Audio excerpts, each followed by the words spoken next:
বন্ধুরা, ঘরোয়া জীবন চ্যানেলে আপনাদের স্বাগত। আজকে আমি আপনাদের জন্য নিয়ে এসেছি একটা মজাদার মোমো রেসিপি। মোমো তো আপনারা অনেক রকমভাবেই বানান আর দোকানেও খেয়েছেন, কিন্তু এই রকমভাবে ঝটপট বানিয়ে ফেলার একটা ছোট্ট রেসিপি আমি আপনাদের সঙ্গে আজকে শেয়ার করতে চলেছি। আমি অল্প করে ময়দা নিয়ে নিলাম, এর মধ্যে আমি সামান্য নুন দিয়ে দিলাম আর অল্প সাদা তেল। শীতকালের দিনে এইভাবে মোমোটা বানিয়ে খেতেও খুব ভালো লাগে আর ঠান্ডার সময় গলায় খুব আরামও লাগে। চলুন এবার নরম করে ময়দাটা আমি মেখে ফেলি।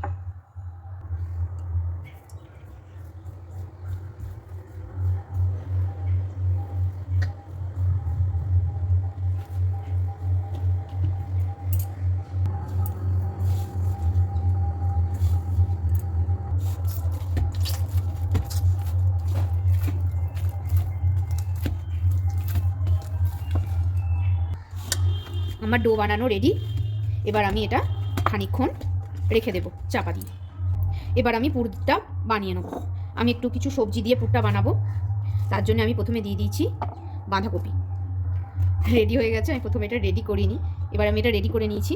আমি এর মধ্যে প্রথমে দিয়ে দিলাম বাঁধাকপিগুলো। আমি একটা একটা করে কুটবো, কারণ জায়গাটা একটু ছোটো তো, একসঙ্গে সব দিয়ে দিলে ঠিক পেস্টটা হবে না। প্রথমে বাঁধাকপিগুলো করে নিই।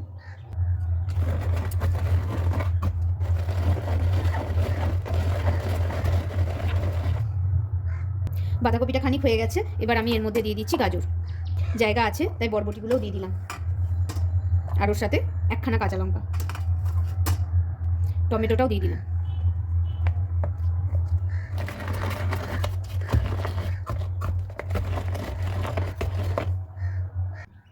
এবার এর মধ্যে আমি একখানা ডিম দিয়ে দিলাম।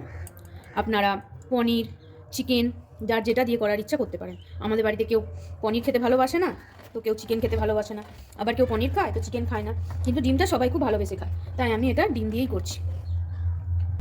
আমি কুচনোটা পাত্রে নিয়ে নিয়েছি আর তার মধ্যে আমি সামান্য ধনেপাতা কুচিয়ে দিয়েছি। এবার আমি এর মধ্যে দেবো পরিমাণ মতো নুন। নুনটা খুব সামান্য দেবেন, ঠিক যেন ঠিক হয়, একটু বেশি হয়ে গেলে কিন্তু স্বাদটা ঠিক ভালো লাগবে না। আর পরিমাণ মতো অল্প করে চিনি দিচ্ছি আমি, নুন ঝালের পরিমাণটা ঠিক লাগার জন্য। এবার আমি এর মধ্যে দিচ্ছি অল্প করে গোলমরিচের গুঁড়ো।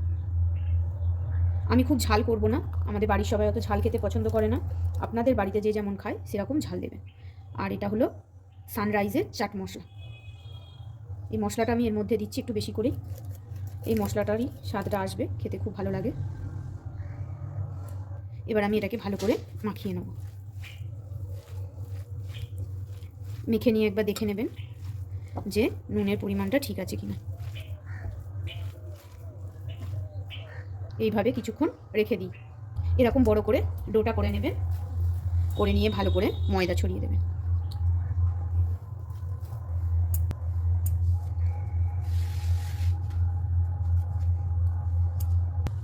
এবার এটাকে ভালো করে চাড়িয়ে বেলে নেবেন।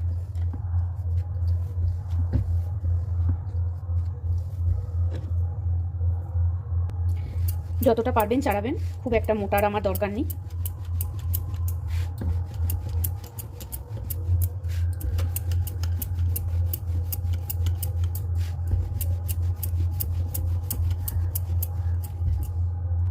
দেখুন এইভাবে চাড়িয়ে ভালো করে চাড়িয়ে নেবেন।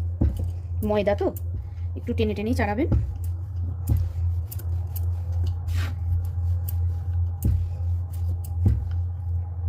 এবার এরকম বাটি করে ছোট ছোট গোল গোল করে নেবেন।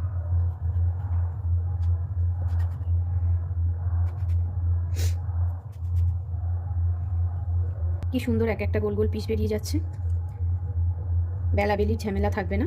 আমি ছোট ছোট একটা করে পিস বার করে নেবেন। দেখুন কি সুন্দর, এটা থেকে আবার আমার কিছু বেরিয়ে যাবে, এটাকে আমি রেখে দিই। আবার আমি একটা গোল করে নিয়েছি, আবার আমি ঠিক ধার চেপে কাটবো যাতে বেশি নষ্ট না হয়। বাটিটা মাপ করে নিয়ে করবেন, তাহলে এক একটা প্রপারলি হবে।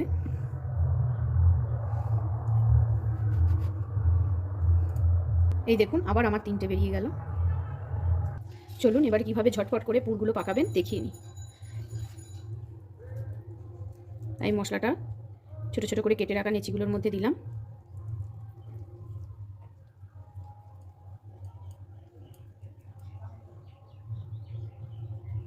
ঠিক এইভাবে মুখটাকে প্রথমে চেপে দিয়ে আস্তে আস্তে করে মুড়ে দেবেন।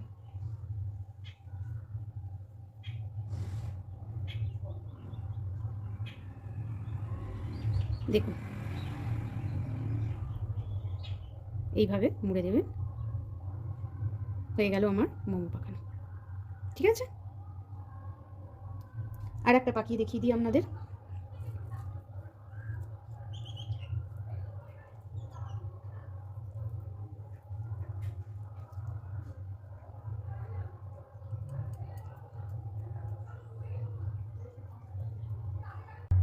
এটাই আমার শেষ পাকানো।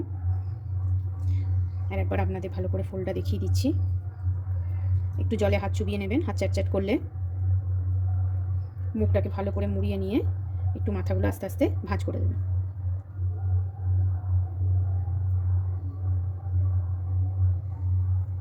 দেখুন রেডি।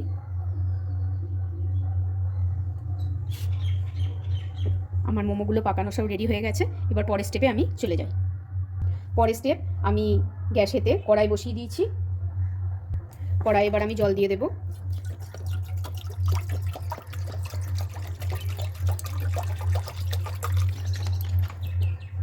এইটা আমি চাপা দেবো ঠিক এর তলাতে, যেন জলটা থাকে। এই ফুটোটাতে যেন জলটা টাচ না হয়। দেখুন জলটা টাচ হয়ে গেছে, তাই আমাকে আরেকটু জল কমিয়ে দিতে হবে। এবার দেখুন একদম জল থেকে দূরে আছে। আমি এটা গ্যাসটা বাড়িয়ে দিয়ে বসিয়ে দিলাম। এবার পাকিয়ে রাখা মোমোগুলো একটা একটা করে আমি এর উপরে বসিয়ে দেব, যাতে ভাপে এগুলো সুন্দর সেদ্ধ হয়ে যায়।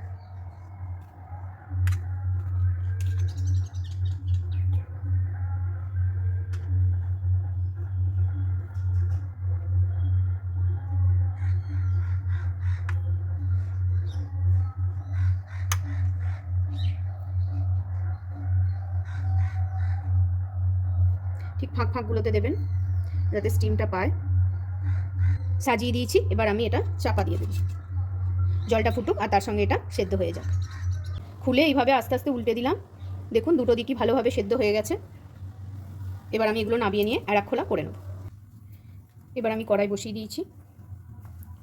1 চামচ বাটার দিয়ে দিলাম। আপনারা তেল দিয়েও করতে পারেন, শীতকাল তো তাই আমি এটাতে বাটার ইউজ করছি। এবার আমি এর মধ্যে রসুন কুচি, আদা কুচি দিয়ে দিচ্ছি।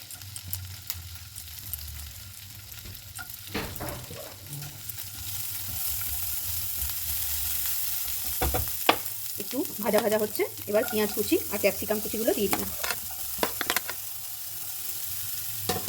এবার আমি এগুলোকে ভালো করে একটু ভেজে নেব। ভাজাটা ততক্ষণ হোক, আমি সসের মিশ্রণটা করে নিই। প্রথমে নিচ্ছি টমেটো সস। এবার আমি দিচ্ছি পরিমাণ মতো সয়া সস, আর দিচ্ছি অল্প করে রেড চিলি সস, কারণ ঝালটা আমি এখানে খুবই কম রাখবো। আমার মেয়ে একদম ঝাল খেতে পারে না, সেই জন্যে। এবার আমি এটাকে ভালো করে চামচে করে পেস্ট করে নেব।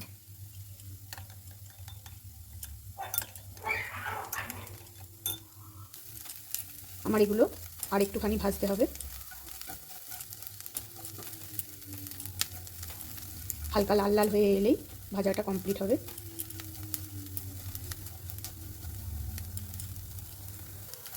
দেখুন আমার ভাজাটা হয়ে গেছে, আর আমি বেশি কড়া করে এটা ভাজবো না।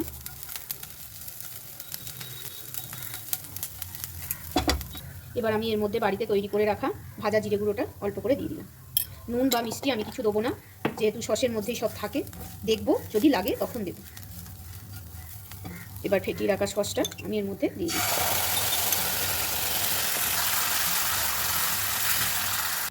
স্যুপটা রেডি হওয়ার জন্যে জলটা দিয়ে দিলাম। একদম বাটিটা ধুয়েই জলটা দিয়ে দিলাম। জলটা একটু পরিমাণটা আপনার যতগুলো মোমো ভেজে সেদ্ধ করে রেখেছেন সেই রকম পরিমাণে দেবেন, যাতে ডুবে থাকে আর ঝোলঝোলও থেকে যায়। তাই আমাকে আর একটু জল দিতে হবে, কারণ আমার অনেক কটা মোমো। এবার আমি একটু স্বাদটা চেক করে নেব, যদি নুন বা মিষ্টি কিছু কম লাগে সেটা দিয়ে দেব। স্যুপটা অনেকটা হওয়ার জন্য নুনটা একটু কম লাগছে, আমি হালকা করে একটু নুন দিয়ে দিলাম। আর একটু ঝাল ঝাল ভাব আসার জন্য আমি এর মধ্যে একটু গুঁড়োনো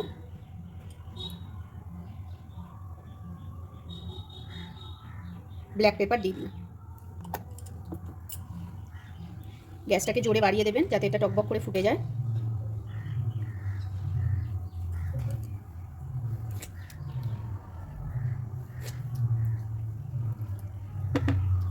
এবার আমি এর মধ্যে একটা একটা করে ছেড়ে দেবো।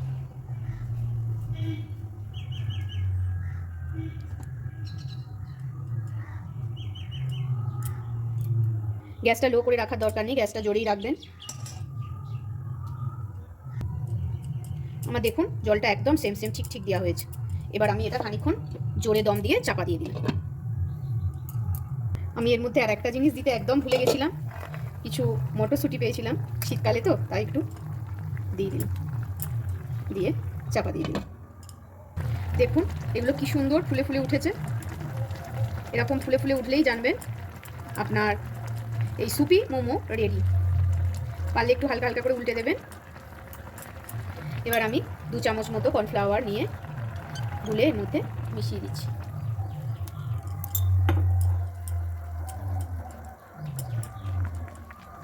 আমার সুপি মোমো একদম রেডি সার্ভের জন্যে। যারা কাঁচা লঙ্কা পছন্দ করেন এর ওপরে একটু দিয়ে দিতে পারেন, আর যারা কাঁচা লঙ্কা পছন্দ না করেন তাদের দেওয়ার আর দরকার নেই। গরম গরম এটাই সার্ভ করুন। গরম গরম সুপি মোমো একদম রেডি। আমার চ্যানেলটা ভালো লাগলে সাবস্ক্রাইব করতে ভুলবেন না, কিন্তু লাইক কমেন্ট শেয়ার করে দেবেন। আর কেমন লাগলো বানিয়ে খেয়ে কমেন্ট বক্সে জানাতে ভুলবেন না। এই শীতের একটা সুন্দর রেসিপি। বাই।